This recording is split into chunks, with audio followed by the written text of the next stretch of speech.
بسم اللہ الرحمن الرحیم۔ نواز نشریات میں اپنے تمام سننے والوں کو خوش آمدید۔ آج ایک اور عبرت آموز واقعہ لے کر آپ کی خدمت میں حاضر ہیں۔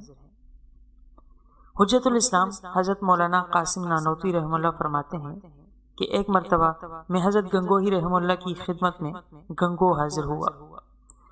پیاس محسوس ہوئی تو میں نے کنویں سے پانی کھینچا اور ایک صاف برتن میں ڈال کر جب پیا تو بہت کڑواہٹ محسوس ہوئی۔ ظہر کے وقت میں نے یہ واقعہ حضرت گنگوہی رحمہ اللہ سے بیان کیا تو انہوں نے فرمایا کہ کنویں کا پانی تو میٹھا ہے، پھر یہ کڑواہٹ کیسی؟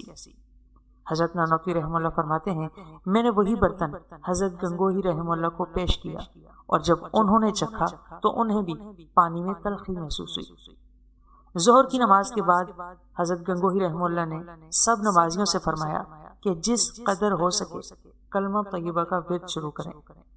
نمازیوں نے بھی ورد کیا اور حضرت رحمہ اللہ بھی ورد میں مشغول ہو کر کلمہ طیبہ کے ورد سے فارغ ہو کر حضرت گنگوہی رحمہ اللہ نے بڑے خشوع خضوع کے ساتھ دعا فرمائی۔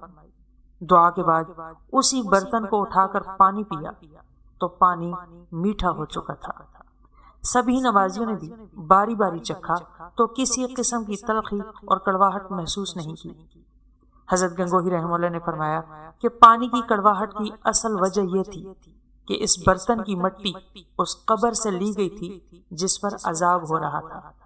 الحمدللہ کلمہ طیبہ کی برکت سے عذاب الہی دور ہوا تو پانی کی تاثیر بھی میٹھی ہو گئی۔ دوستو، یہ واقعہ اپنے اندر بڑی عبرت رکھتا ہے۔